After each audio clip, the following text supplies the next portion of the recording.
he has correctly predicted every single president since God knows how long. And he correctly predicted 2016 that Trump would win. Over Hillary. Okay. And 2020 where Biden would win. And his model is now showing 2024 it would go to Biden. I don't want to say he was like a mini Trump, but he was like a mini Trump. He was a mini Trump? Yeah. Okay. But he spoke more eloquent. So that someone that See, you I can get behind a mini Trump that spoke eloquently. That's what I'm saying. So I think you would have liked Vivek a lot just because he had Trump's policies, but didn't speak like Trump. Their version of EBT. You get a certain amount of like food stamp. You get a certain amount of money or stipend for housing and things of that nature. Yeah. And of course, that's controversial where you're getting it from taxpayers' money. And why should my taxpayers' money go into that?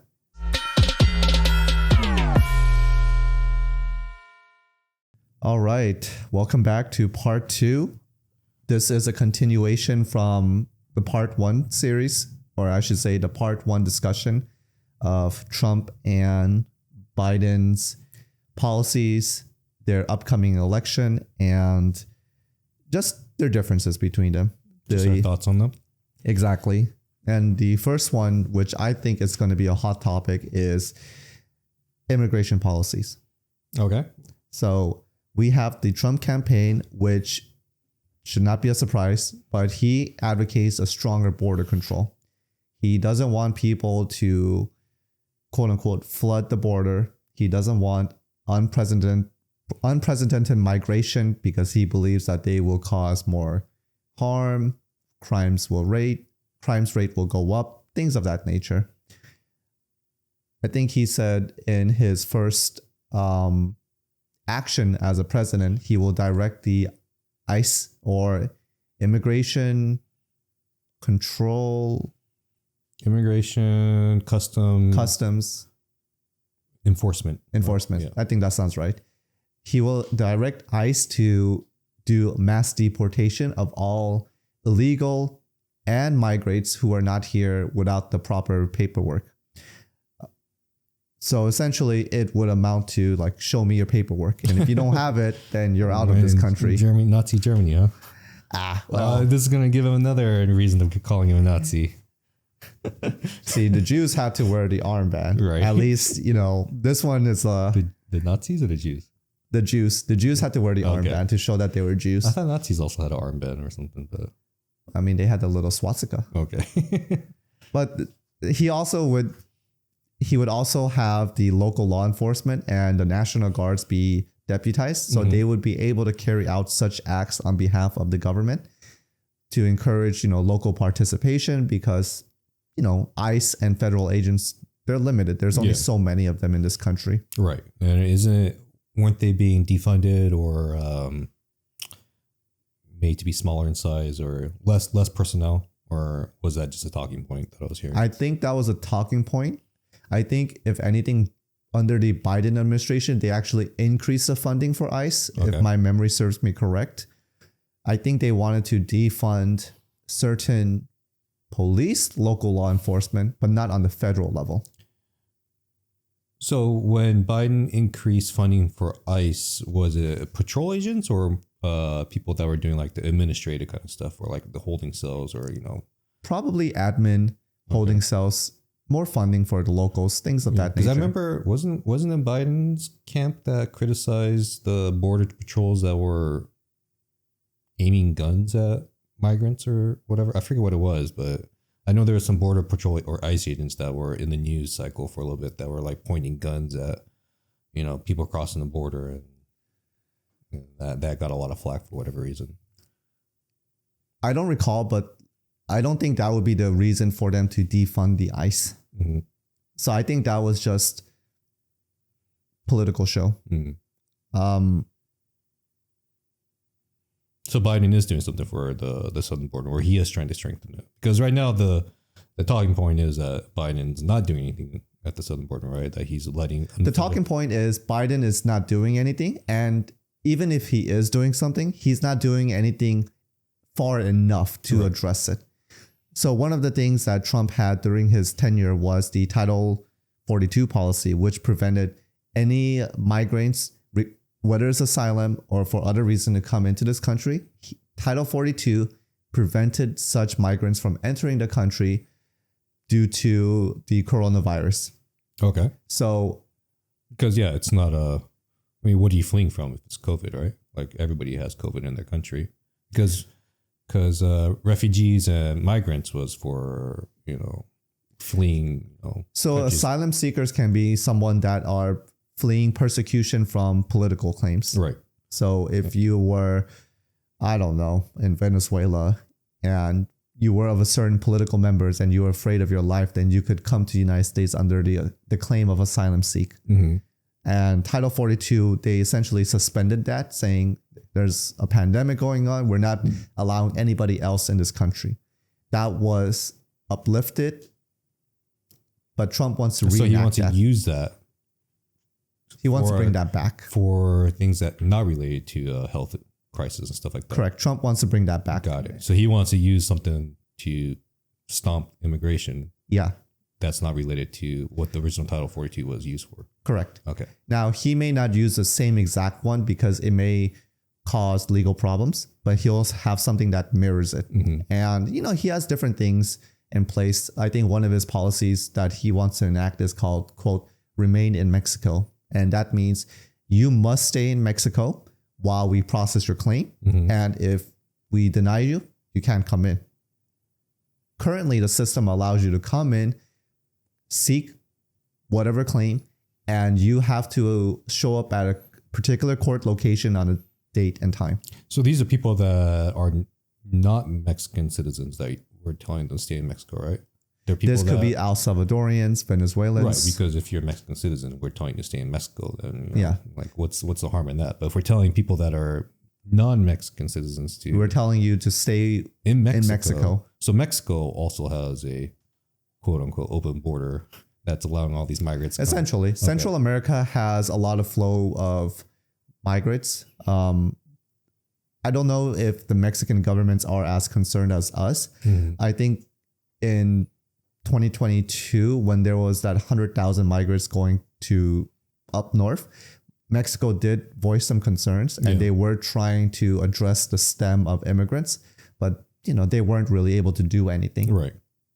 And so Trump is essentially is not saying that, hey, you cannot come into the country, but you just have to do things the right way. The legal way. Yeah. Well, I mean, just how most immigrants come into the country, correct. Right? And he also wants to reimpose like travel bans from all Muslim-oriented countries. He wants all Muslim-oriented countries, or I think the original 7, right? The original 7. Yeah. He wants to add Gaza and Afghanistan to that list.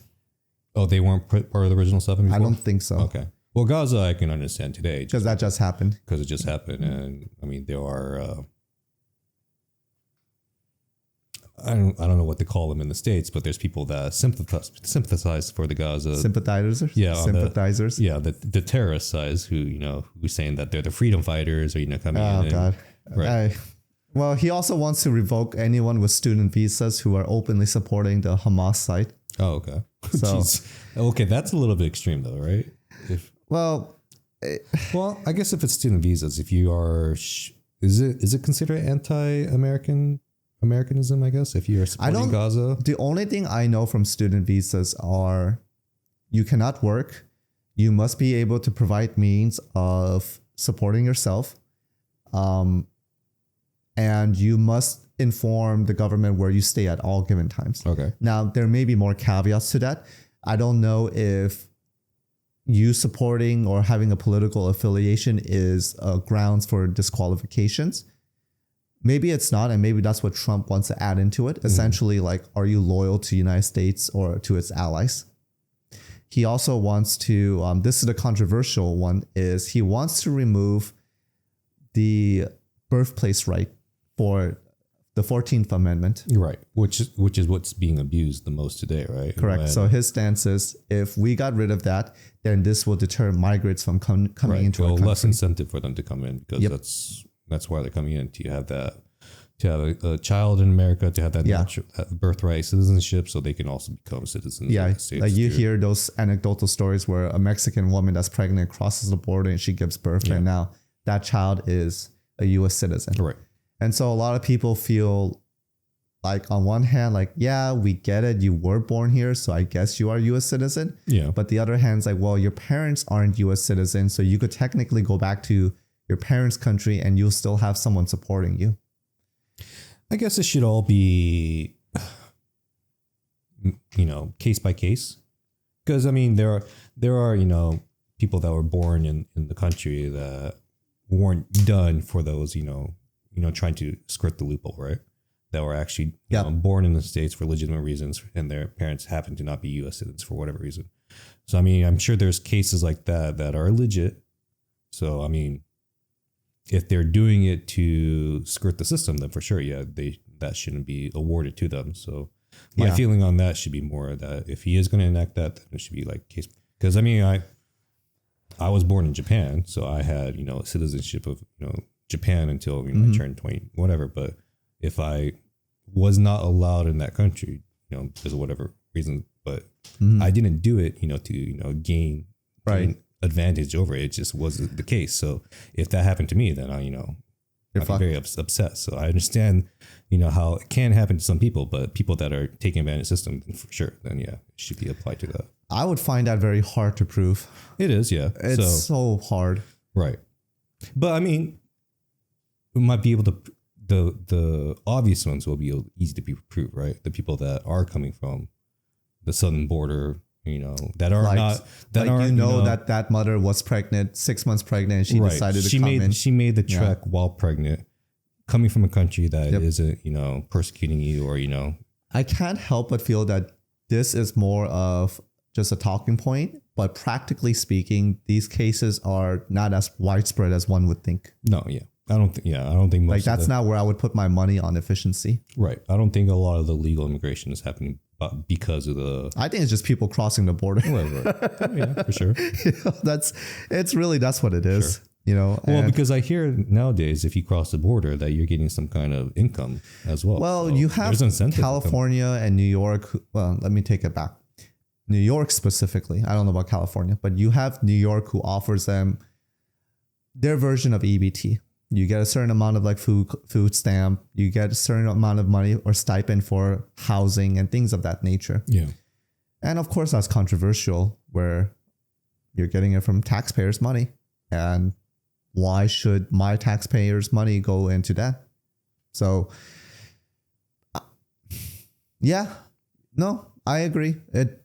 I would not say that the 14th Amendment and getting rid of the birthright citizenship is where Trump is going to take it seriously. I think if anything, it's just going to be strengthening the border, doing mass deportation, and just bringing down an iron fist on it. Yeah.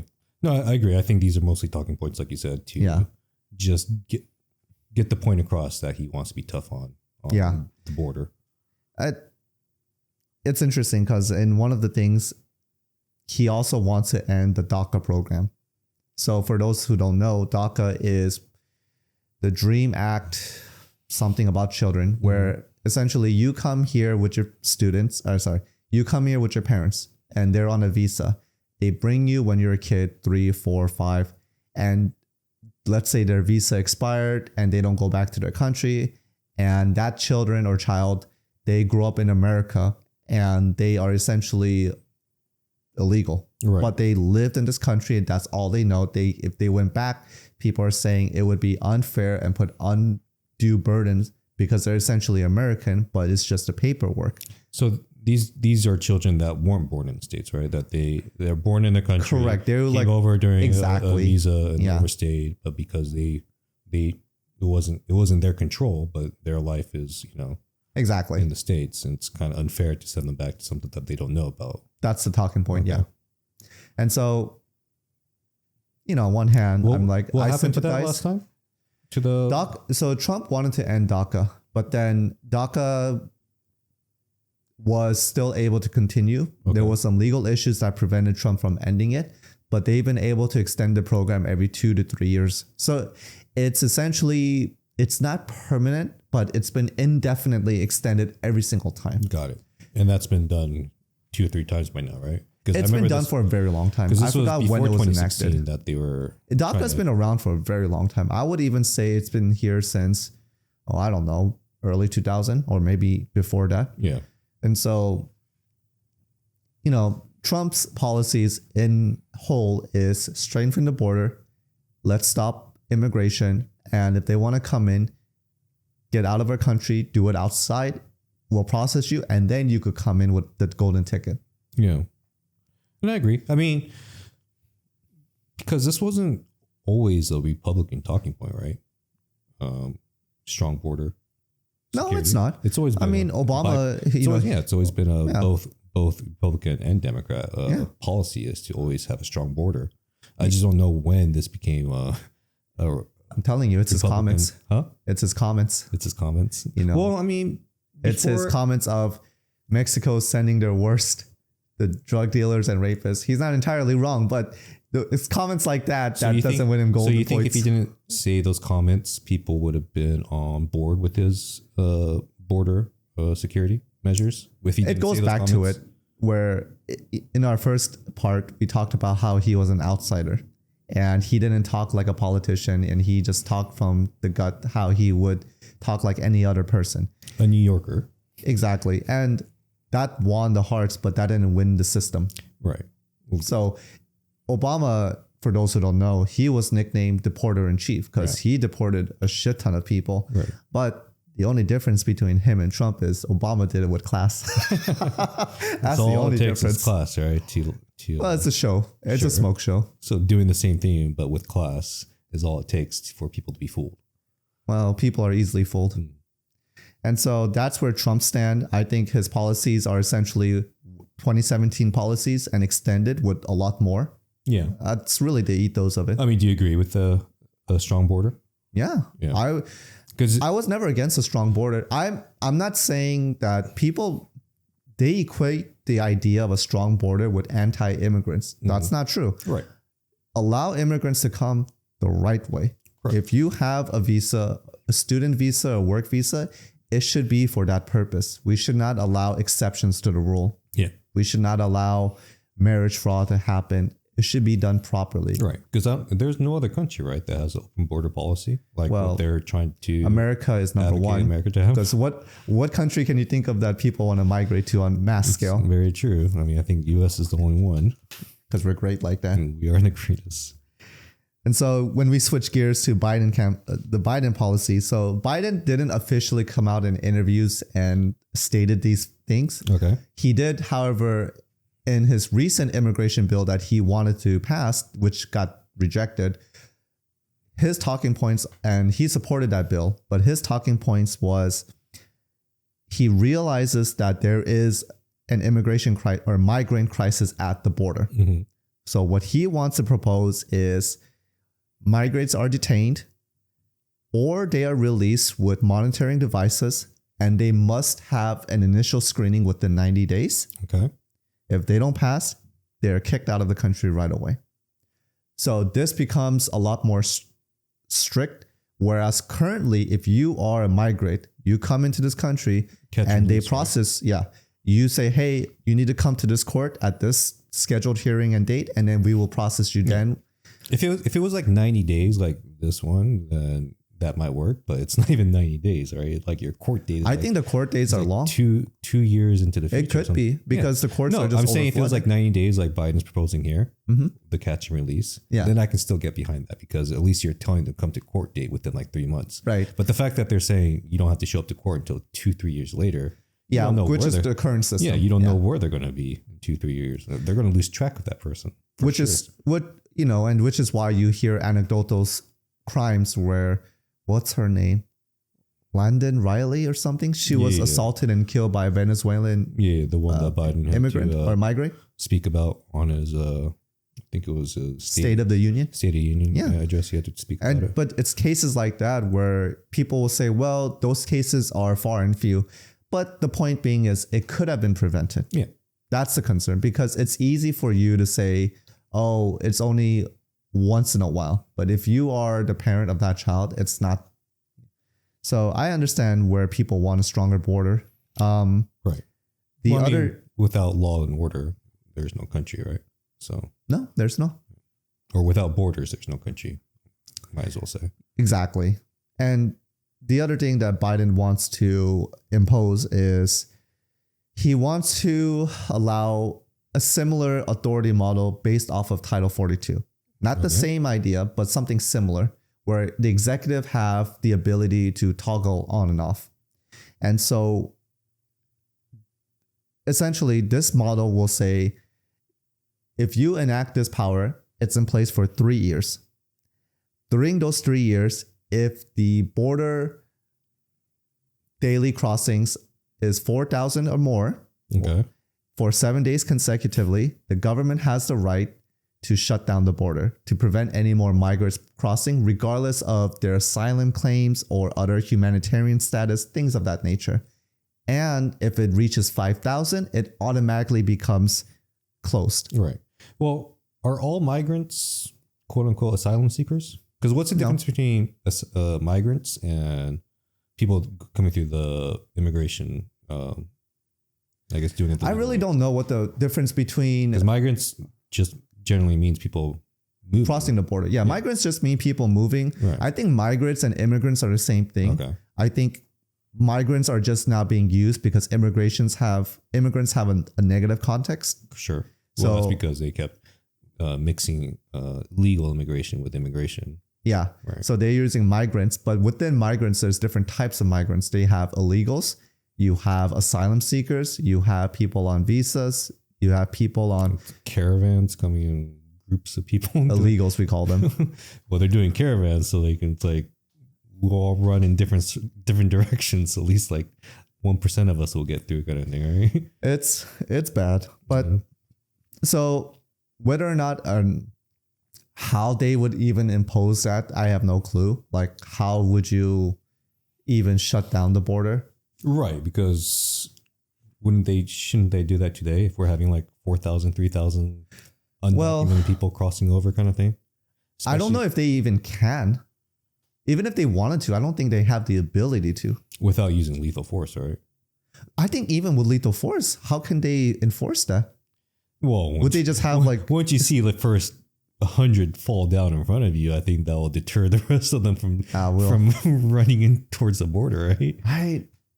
Not saying I support this, because that's not humanitarian at all. I mean,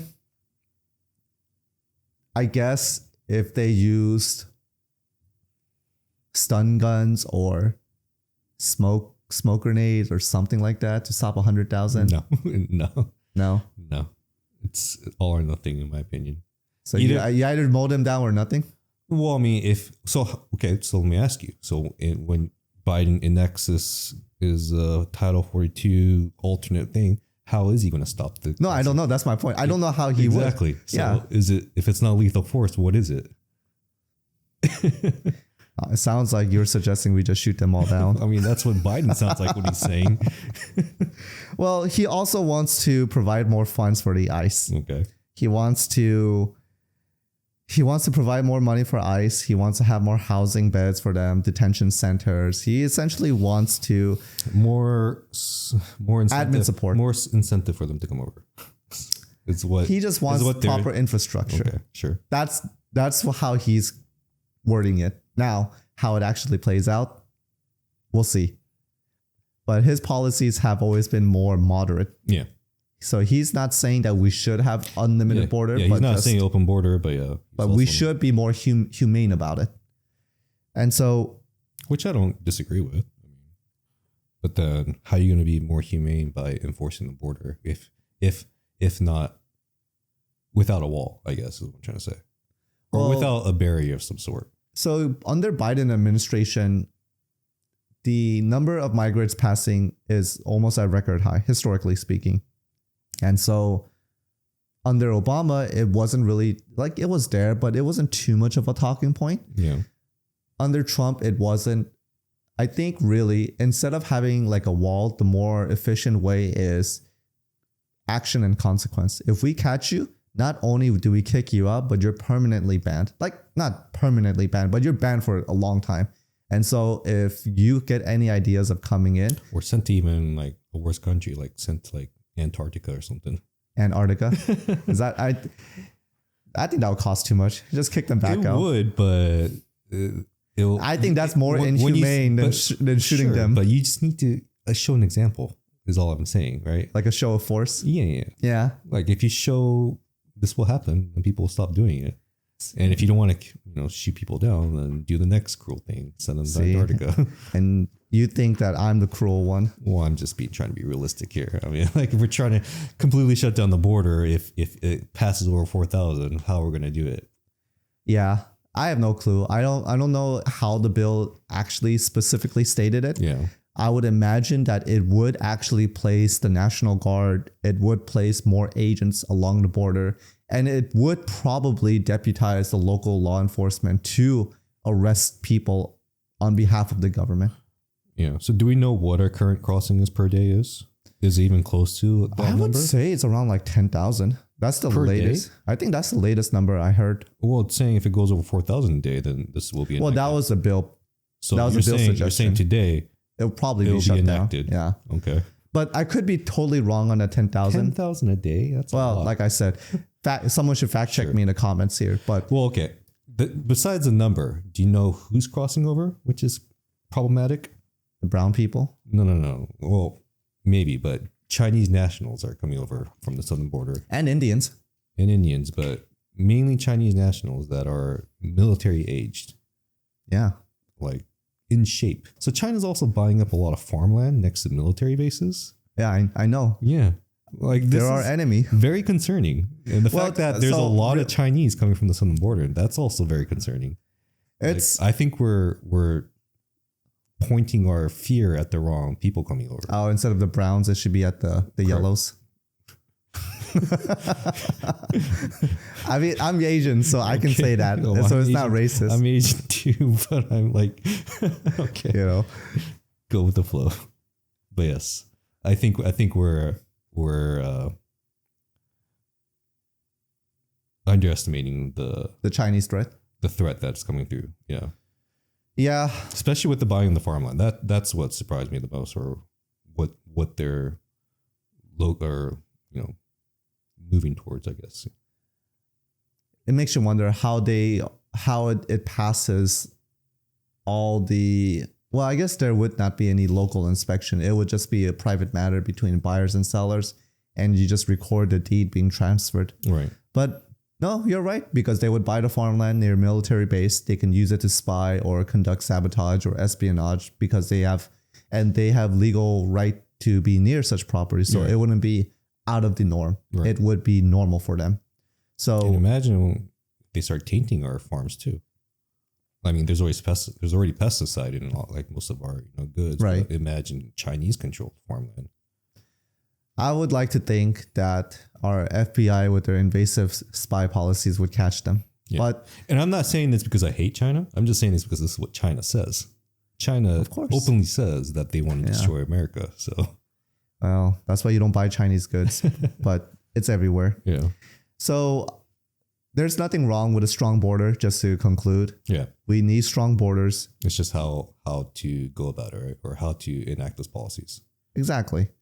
I don't think anyone would disagree that, and no one would ever criticize me for saying that if you had a family and you were living at home, you will lock the windows and you will lock the doors at night. Yep. That's a strong home security. Yeah. Why would we treat our borders of our countries any differently? I agree. So disagree with me in the comments, but I don't think my mind will change too much on that. So you are more on Trump's immigration policies than Biden's? Yeah, I've been on his policies. I've been in favor of his policies since 2016. Right. But it looks like Biden is sort of enforcing some, like I said, I think earlier I said that Biden is building on top of Trump's wall a little bit.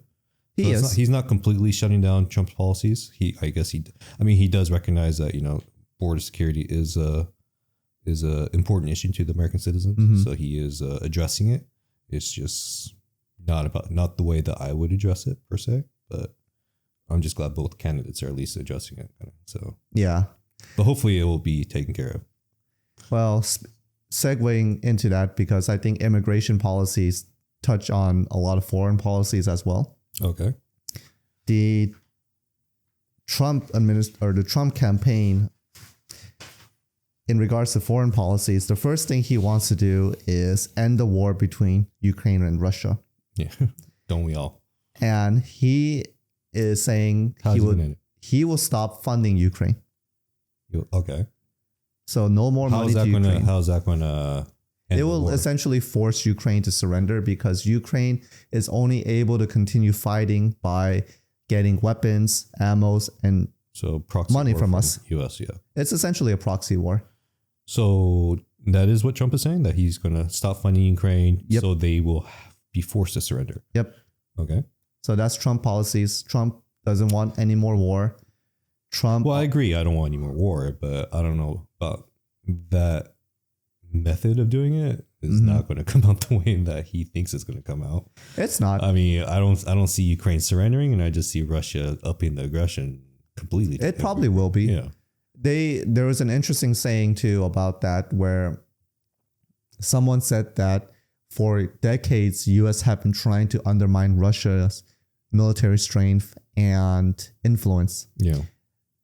The Ukraine was actually a very good deal for us because one, we were able to show to the world months leading up to the conflict, satellite images of Russian troops mobilizing to the center of or near the border of Ukraine. Mm-hmm. So one, it showed that, hey, the world is paying attention to you. Putin did that. Hey, Ukraine would welcome us with open arms because they are the saviors from whatever regime. Yeah.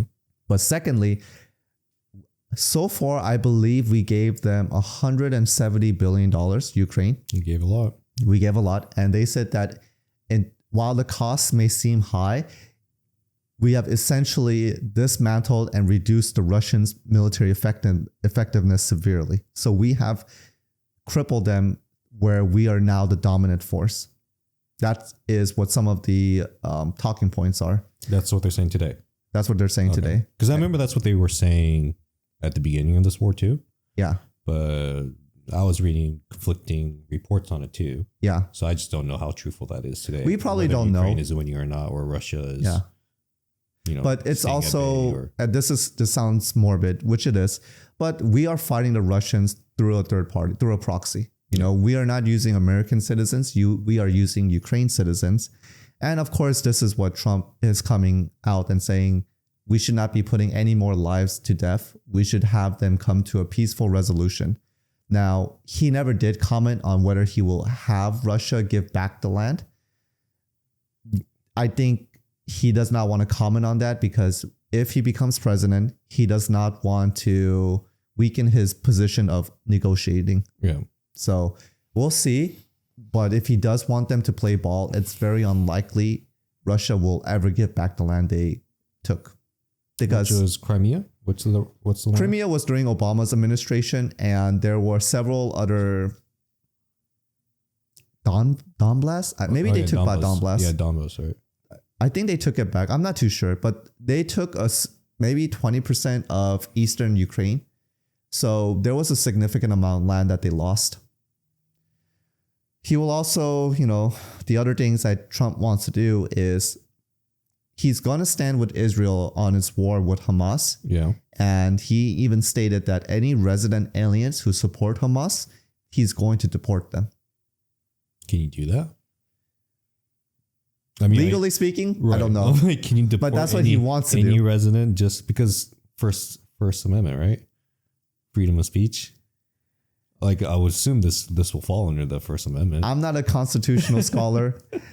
I'm sure that if there's a will, there's a way. Right. I mean, I have no clue. There's so many things that he wants to do that. So these are just things he's talking at as rallies, right? These aren't his actual policies. Exactly. Okay. This is what he wants to do. Of course, what he wants to do, he wants to make it a policy. Sure. Whether it actually becomes policy and the likelihood, we don't know. Yeah. He also wants to, he did this in 2017, but reevaluate his position with NATO. He wants them to pay more. He wants them to reimburse United States because they need to restockpile his weapons and ammunition that they've been giving to Ukraine. He wants them to give back the money. Like essentially, he's going to bill them for it. You want NATO to give back the money. Yeah. That what we gave to Ukraine. Yep. Because they didn't provide any aid that we provided. Yeah, because we provided the most. Right. And Ukraine's not even a NATO country, so why are we providing aid to begin with? At this, there you go. Yeah. That's exactly it. Right. And so we'll see. I mean, did NATO even pay their agreed share To us? to us? No, they don't. So I mean, that's the whole problem. So. So I doubt they're going to do it going forward. I kind of touched on this too, but Trump wants to start a trade war with China. He wants to bring the tariffs on. He wants that's what he was doing in 2016. Yeah, he wants to kind of bring that back, make it stricter, harder. He also wants to restrict Chinese ownership in vital infrastructure, which we already do. The Foreign Commission Acts, there's an entity that looks at these trades. Anytime there's a mergers or sales, we look at it, we say, oh, this is too critical for us. We're not going to let you sell it. Yeah. This is a national risk. So he wants to kind of make it more expansive, stop the Chinese. And last, I think these 2 points are very important. He wants to designate the drug cartels in Mexico as a terrorist organization. Okay. To me, I think that's very good. This would allow the Pentagon to essentially do covert operations with the CIA and task force. So they can't go after cartels unless they're designated as a terrorist organization? I think that's a rule. This is why we were able to do military operations with ISIS, Al-Qaeda. I mean, we got permission with the country, but at the same time, we were going to do it anyways. Uh-huh. So I think that's what he wants to do with the drug cartels. Okay. Well, I mean, I agree. They are terrorist organizations. I mean, they're a narco state because Mexico has shown that they are losing the war against the cartels. So there are cartels in the U.S. as well. So this will make them domestic terrorists, right? Yep. And he wants to invoke what they call the Alien Enemies Act to deport cartel members, gang members in the United States. Anyone affiliated with such organization, which I don't know. I only know of one street gang, the MS-13, but they're Salvadorian, I believe. I don't think they're Mexican. No, yeah, they're El Salvador, I believe. El Salvadorian, right? Yeah. So, but I would assume that the most dangerous gang in the. I know that was the most dangerous gangs, but I don't think that's the case anymore. Or is it because they're mostly locked up? Maybe. Yeah. It could be the case. And so finally, Biden's campaign. So Biden was a little bit harder to find his stance on foreign policy. So his talking point is he wants to continue supporting Ukraine. Yeah. He wants the world to know that the Western democratic world won't be pushed around and bullied by autocrats like Putin and his regime. Mm-hmm. He doesn't want to start a trade war with China, but he wants to stabilize it, just not rock the boat too much. But he also wants to strengthen the United States regional partners around that area, like Japan, Korea, Philippines. So how is he planning on making China? He didn't state. So his foreign policy, I'm sure we'll hear more along when it gets closer to the debates. Yeah. But for now, any information I could find is very far and few. Well, I'm assuming his policy should be the same as what he ran on 2020. Like it shouldn't change too much unless something major happened during his presidency that will cause a major shift, like a war or I mean, I guess we are in wars, but not a one that we're directly right. So most of his policies should be still what he tried to enact in 2020 and just continue off of that. I'm assuming. So that's why there isn't many updates that you can find. That's probably not different from 2021. He probably wants to maintain status quo. He wants to use U.S. influence to maintain order, essentially be the world police.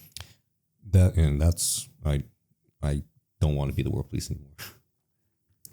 So you're against U.S. interventions. Correct. You're saying we should just kind of keep to ourselves. I mean, not 100%, but not at the rate that we're doing right now. I mean, I feel like we're too much into other, nation building, other nations and dictating how they should govern. I mean, granted, if they're acting mass genocide and doing heinous. I mean, there are countries that did do that, and we did intervene, but we're now doing it in countries that are not doing that. And we're making up reasons to go over there, and that's something that I just can't get behind. I can also look at it and say that it's better us than them, meaning I would prefer having the US be the dominant force rather than China or Russia. Right. Because there will always be one person or one country out there who wants to be the top dog. Well, why? How come we can't be the top dog without invading other countries? I don't necessarily think that we don't have to invade countries, but we do have to maintain our geopolitical sphere of influence. Right. So I guess what I'm saying is if China or or Iran or any other, major country, country out there that can enact these kind of like devastation, then we should enact. But if it's just, two countries that are, only, warring with each other, then I don't think we should be interfering with those too much, just because that's I get what you're saying. But if it's it's something that's gonna bleed over to the rest of the world kind of thing, then yes, then I think it depends on the scale of the conflict. If it's something that is significant like Ukraine and Russia, we should step in. But if it's something smaller like why Ukraine and Russia and not any other country that went to war? Because Russia is a stronger military force than average. Right. But I mean, so you're saying that China, Russia, Iran, any country that could be a threat to us in 10, 20 years down the road, we need to keep them in check. So you're saying that if we were to invade, say, Canada, you would agree that China has the right to keep us in check? That's your thought process, right? Or that China should try to keep us in check. If we were to invade Canada and the world... Then you wouldn't be surprised if China tries to keep us in check. Exactly. Okay. But how US have historically done was we don't openly invade countries. We don't openly send our armed US forces across the border. I'm not saying that's how we did it, but if we did do that today... Correct. Your principle is that China should keep us in check. The world should keep us in check. Okay. So when I say that the world police, I don't mean to say we should be the aggressor. It just means that we use our influence to keep everyone in line. I mean, I don't disagree with that, but I don't think that's what we're doing. Like when we invaded Iraq, that's not what we're doing.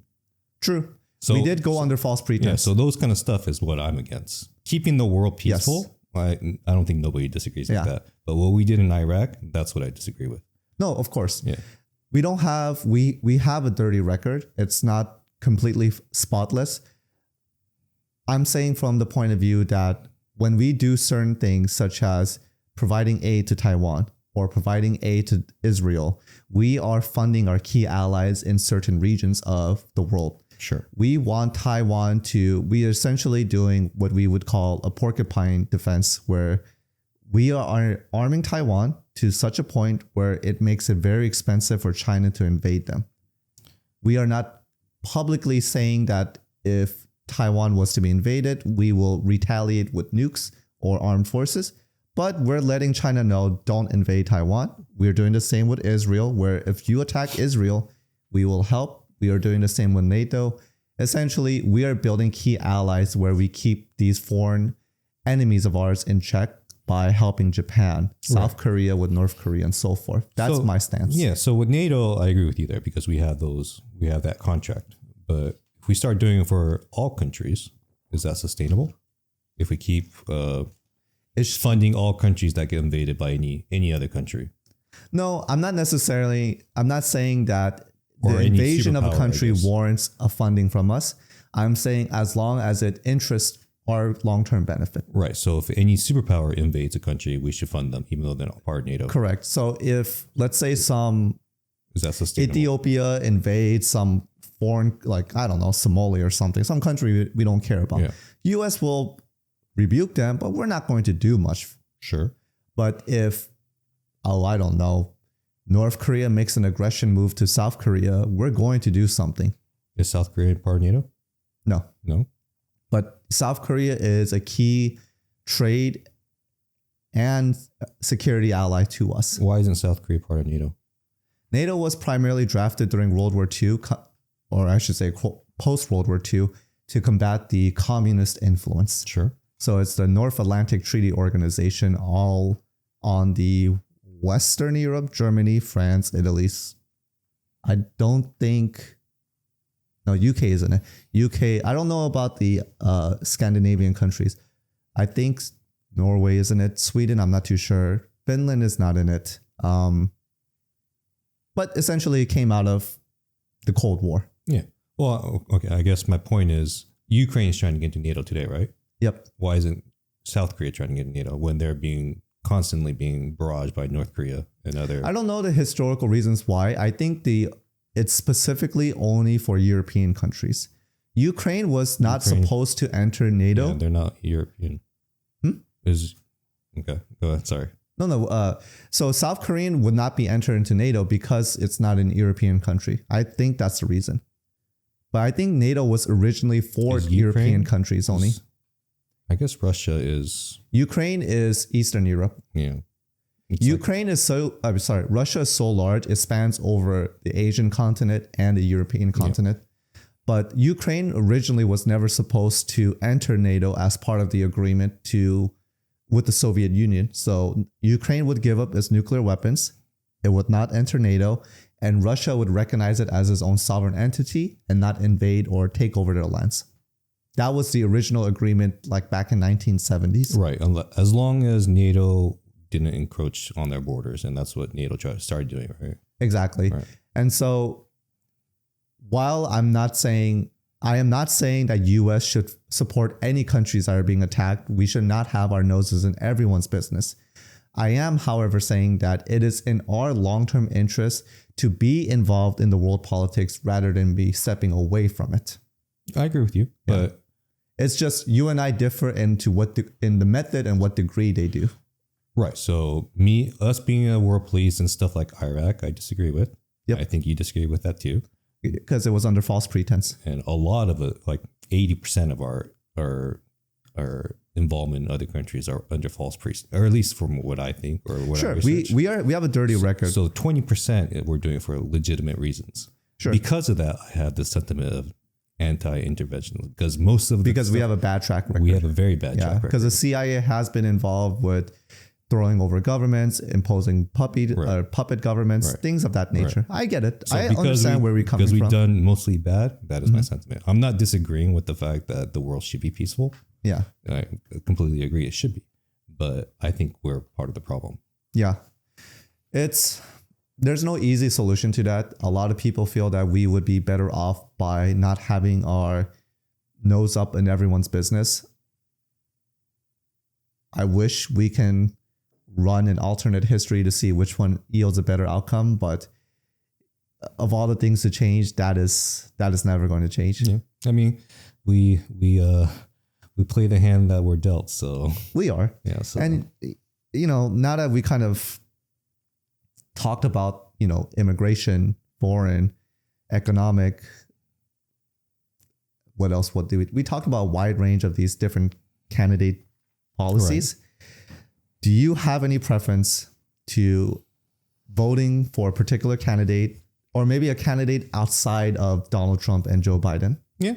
I mean, if we take out Biden and Donald Trump, a guy from the Republican Party that interests me was Vivek Ramaswamy. I don't know if you know who that is. I thought he was Republican. Republican, yeah. That's okay. So from Republican side, Vivek, and from the Democratic side, not too many people voiced interest in running because Joe Biden was sitting president. I think the only other person that voiced interest that I sort of had interest was RFK Jr.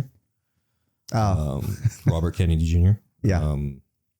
He's an environmentalist, I believe, or he's a activist so probably the Green Party will go for him. But he tried running for the Democratic Party at first, but then he got a lot of pushback and got labeled a conspiracy theorist. I think he's an anti-vaccine person, but not because of the COVID vaccine. I think he was anti-vaccine before that. And because of that, he gets a lot of bad flack, but he's a Kennedy. He doesn't believe in vaccines, or I think he's on the Jenny McCarthy kind of like vaccine gives autism kind of vein kind of thing. Got it. Yeah. It's because he has a speech impediment. I don't know if that was caused because of... Was it caused by... He claims it's caused by vaccine. I don't know if he claimed that. I just know he has a speech impediment. So I don't know if that's what gave him that sentiment towards vaccines is because he was injured by one. I know that he ran... So he's still running as a Democratic candidate? He is running as an independent, I believe. He had like a party name like fleshed out. I forget what he called it, but it's not the Green Party, but he is running. He is still running as independent. Do you know what his talking points are? He's, like I said, mainly environmental. Okay. So clean energy, green. Okay. Yeah. I know Vivek dropped out, but what was Vivek? I think he was, I don't want to say he was like a mini Trump, but he was like a mini Trump. He was a mini Trump? Yeah. Okay. But he spoke more eloquent. So that someone that See, you I can get behind a mini Trump that spoke eloquently. That's what I'm saying. So I think you would have liked Vivek a lot just because he had Trump's policies, but didn't speak like Trump. He was getting some social media traction, but it never. He knew because he knew his place. I guess he knew that he wasn't going to be the nominee, so he dropped out early. I think the only person that stayed on Nikki Haley into the very end. I wonder if Vivek knew that he was not going to win, but he ran because he wanted his name to get out there. So maybe Trump can. So people are speculating pick him for as a VP. Yes, people are speculating that Trump, or he did it so Trump will pick him as his running mate. But I could see that. Yeah, but I think Trump has shown that he doesn't want to pick him as his VP, or I forget what it was. But I mean, it's literally the two same people. So yeah, you want some diversity as your VP, right? That can bring in different ideas from what you have, or you might be afraid that he's going to overtake you as a VP. So, well, we'll see how that one goes. Me personally, did you have anybody besides Biden and Trump? No, I don't. But so then between Biden and Trump, who's your preference on? So I would vote candidates based on these three criteria. The first is the U.S. debt. Who can handle the U.S. debt situation the best? Okay. I think that is a growing problem. It is going to be a problem for a future generation. Both did add to the national debt. They both did. Presidency. But it needs to be handled as we issue more debt to our deficit, it's going to be a higher interest rate because our interest rates are a lot higher now due to inflation. So our service debt costs will be a lot higher. And this is a concern to me because there's only up to a certain point where we can service that debt because before it becomes unmanageable. And so every 100 days, we add $1 trillion to our deficit. So it goes from currently at 34. Before the year is over, it will be at 37. The next year, it'll be at 42. It becomes compounding every single year because of interest, because we're growing our economy. So we need to deal with it sooner than later. I'm not saying we need to bring it down to zero, but it does need to be managed. Okay. So that's number one. The number two is the housing crisis. Now, I'm going to speak with a California bias because I understand some people that live in different states, you may not having a housing shortage. You may have ample amount where it's more affordable, but some states it may not. Yeah. California is the no. And so I don't know what the solution would be. The state tried to do, the state claimed to try different things to promote house building. So these are affordable housing or just shortages in inventory in general. Okay. So I don't know what the national is, but the national median costs for home have continued to creep up. Isn't the low inventory due to things like BlackRock and other major big corporations buying them up? That's one factor. I do think institutional investors have something to do with it, which the federal government can step in to perhaps prevent these people with big cash to buy in and swoop in at any time. But I also think there's just no incentive to build in certain states like California because of regulation, environmental concerns. Now in New York, apparently. Yeah.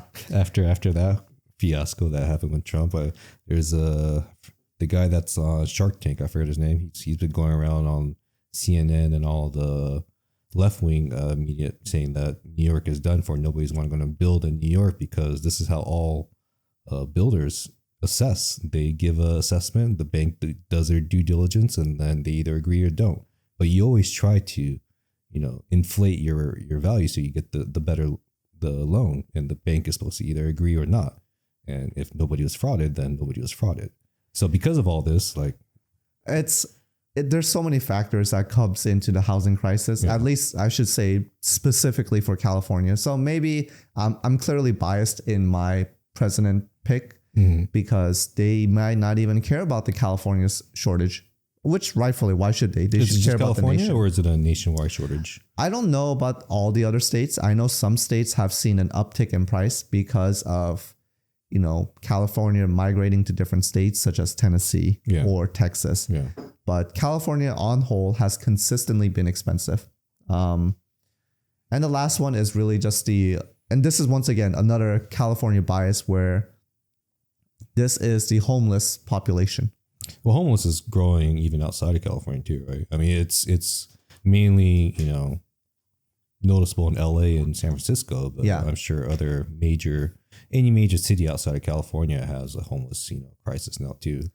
Well, the other thing that doesn't help with this homeless population is the Supreme Court ruled back 2 or 3 years ago that you cannot evict people and throw away their stuff just because you think it's trash, because it is still their property. Right. And so people have encampments and tents and shopping carts with all the crap in it. And you cannot do anything because it is considered a property. Mm-hmm. So police is very reluctant to deal with it. And so what Trump was suggesting was he would ban urban camping. He would work with the cities and states to deal with the with the homeless population. And he wants to bring back mental facilities to institute, house them in. Yeah. And so if you don't shape up, you get thrown in it essentially. So has Biden said anything about the homeless crisis? Well, of course, he talks about affordable housing, reducing the gap of wage disparity between the rich and the poor, things like that. A big factor that contributes to the homeless population is the drug usage in the United States, right? The availability of drugs and the detriment that it does to oneself, fentanyl is a big one. Right, and that's mostly coming from the border crisis. China. So I mean, Mexico. All this can be solved if we squash a key few things that are causing all this. Yeah, I don't know if it feels like a lot of this connected. It is connected. I mean, of course, one policies will always roll over to another. It's never in isolation. There's always a ripple effect. Right. So we'll see how it is. To answer your question, just based on what I've seen between Trump and Biden, I go for Trump. Yeah. Well, we'll see with more flow of information. Well, I mean, it all depends how his court cases go as well, right? Like what comes out of that. Like more damning evidence comes out that he knew that he lost and he still wanted to overthrow the government. And I don't think he'll lose the federal cases. Because that's something that I will not vote for Trump at that point. If it comes out that he knew that he lost the election but still pushed for would quote unquote overthrow the government. If the jury finds him guilty, then you would not support him? Or are you saying that I'll have to see, because I like watching the trial in its entirety. Like I always watch things that I want a strong opinion on. Like I don't like to watch, just like the clips and sorts and stuff like that. So depending on how the trial goes, I'll have my opinion on it. Okay. But if it's a fair trial and they find him, guilty, it will definitely change my opinion. Okay. Well, maybe we can talk about in May or June. I don't know. Is it live televised or is it closed? Probably will be closed. I mean, I'm sure. How can you watch if it's closed? Do they release it afterwards? They release transcripts, what's the sketch artist that draw like the what's happening in the courts, and then you can You read about prefer it. live recording or transcripts? Of course, live. Live? Okay. Yeah, you get the full context. Like you can only get so much from transcripts and images, right? So Because you can see like their body language, sweat, their the sweat reactions. coming down. Yeah. Well, we'll the see. shaking in their fan. Yeah. I would imagine if I mean, had to vote, it would be Trump. At this Just point, based right now. like at this point, I'll be very surprised if Biden is the preferred candidate between the two, just because of his age, his dementia problems looks like he's having. So to end this podcast, there is a professor who he has correctly predicted every single president since God knows how long. And he correctly predicted 2016 that Trump would win. Over Hillary, okay. And 2020 where Biden would win. And his model is now showing 2024 it would go to Biden. It would go to Biden. I mean, generally the sitting president maintains the position, so. Yeah. And so it's very likely, I mean, this guy has a perfect track record, so maybe this election would be different, but he got 2016 right, which was a huge upset. Did he get what's another upset one? You say he's been doing this forever, right? So did he get the Gore versus Bush one? Because that one He got that one right too. Wow. His model just showed, it had different factors. What is his model? It showed the level, it showed who controls the Senate. It showed the economic level. It also showed something about the Rust Belt states. Bellwether? Something like that. Do you know what the Bellwether states represent? So generally, if you win those, that usually dictates that you win the presidency. So the whole reason why the controversy appeared that this election in 2020 wasn't legitimate was Trump won all the bellwether states. That dictates who will become president. Biden didn't win a single one, and he still got the presidency. So he got the electoral votes for all of them? Trump won all the bellwether states, which usually indicates the overall. I thought, no, you're right. Ohio did go to Trump. Yeah. Ohio went to Trump. Philadelphia went to Biden. Yeah. It's been so long ago. I don't even remember. But yeah, we'll see. And hopefully we'll touch on this. We'll do another status we'll definitely have an update after the election and see how it came out. So it'll be interesting to see. I mean, if we make it there, right? We'll make it there. All right. Thank you for watching and tuning in. We'll see you guys on next week. Yes, episode 10. 10? I lost track. Episode 10. All right. All right. Thanks, guys.